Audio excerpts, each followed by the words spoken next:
Dari saya, Herudin Amin, dari fraksi PAN, Jabar 11, Kabupaten Garut, Kabupaten Tasik, dan Kota Tasikmalaya. Pertama-tama kami berempati kepada nasib para guru yang memang kondisinya tidak menentu, yang rentan dengan pola ajar kita yang berat untuk melindungi bagaimana mereka mendidik anak-anak kita pada saat proses pendisiplinan belajar ditingkatkan dan guru ataupun dosen yang jadi masalah. Dan empati kami baik Supriyani dan siapapun di Indonesia ini memang Komisi 10 butuh perhatian terhadap mereka. Yang kedua, perhatian kita juga kepada tadi Serikat Kampus.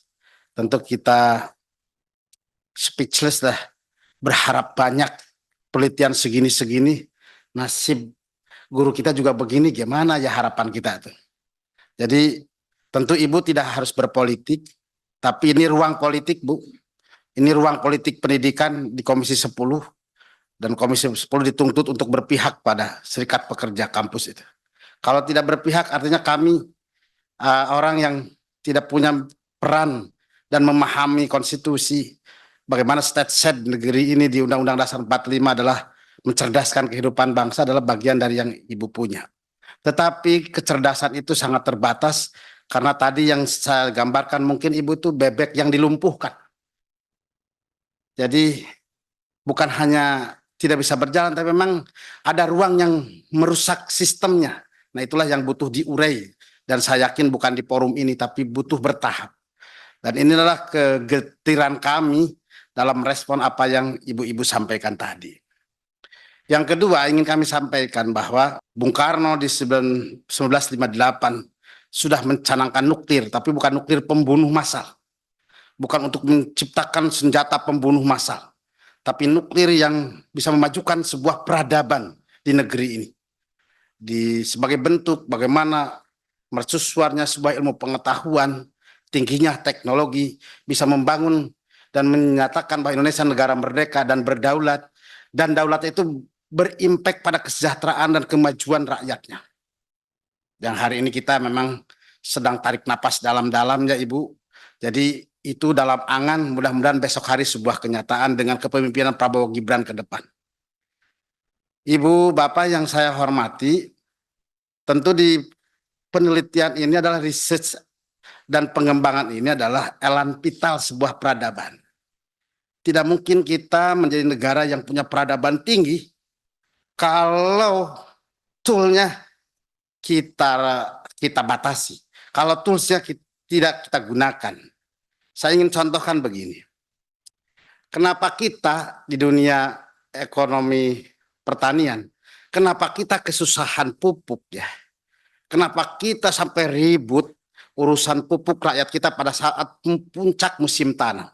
Padahal di Kalimantan, di Sumatera ada asam humat yang tebal.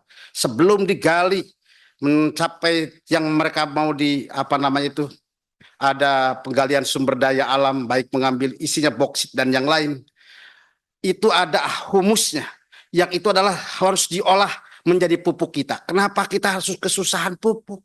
Padahal itu tebal. Gitu. Kenapa kita yang di pinggiran laut, yang punya sawah-sawah di pinggiran laut, pada saat puncak musim tanam ribut, tidak ada pupuk. Padahal laut bisa difermentasi, bisa menjadi pupuk. Kenapa kita tidak bisa? Padahal pertanyaan mendasar saya, sebelum pupuk kimia sintetis ini ada, orang tua kita dulu pakai pupuk apa? Dan padi yang hadir di abad ke-9 di Indonesia, yang datang dari Cina bisa berkembang sampai sekarang, tidak mengenal pupuk kimia yang ada hari ini. Tapi kenapa kita kesusahan? Maksud saya ingin sampaikan, bagaimana mungkin kita bisa membuat riset tanpa kepentingan yang terkoneksi. Bisa nggak Bapak yang tadi sampaikan dari ITB, saya pahami betul. Bagaimana kita kirim tuh mahasiswa kita di pinggiran laut, research, bagaimana caranya air laut menjadi pupuk, dan coba satu desa diolah, ada desa asuh dari setiap kita penelitian. Insya Allah akan lebih manfaat dan terfokus. Segala yang kita pikirkan terus di riset, terus dikembangkan sembari tidak ada yang bersesuaian untuk melakukan kerjasama. Kalaulah meritokrasinya. Tidak ada pengusaha yang punya kesiapan. Tidak ada orang kaya yang siap jadi orang tua asuh. Berbeda di luar negeri. Para peneliti itu punya jaminan yang luar biasa. Karena pengusahanya punya kepentingan. Tapi di kita, Penciptaan mesin ada di kita, tapi mesinnya tetap impor dari luar negeri. Begitu kan Bapak ya? Dan kita untuk dipersandingkan bagaimana kita bisa dianggap direspon bahkan menjadi bagian dari kekuatan pemerintah, tapi lagi-lagi politik yang ada di ruang kita ini adalah belum berpihak pada peneliti kita. Mudah-mudahan ke depan ini justru berubah ke depan itu. Yang terakhir dari kami, Bu, saya sepakat bahwa konsep doktor itu adalah filosof. Kalau S1 jendela ilmu pengetahuan. Kalau S2 kita membaca seluruh teori dan dikumpulkan. Kalau S3 kita membuat teori atau mengantitesa teori dari tesa, antitesa, dari sintesa. Tapi di kita sampai wajib 4 tahun berdoktor itu. Mahal-mahal.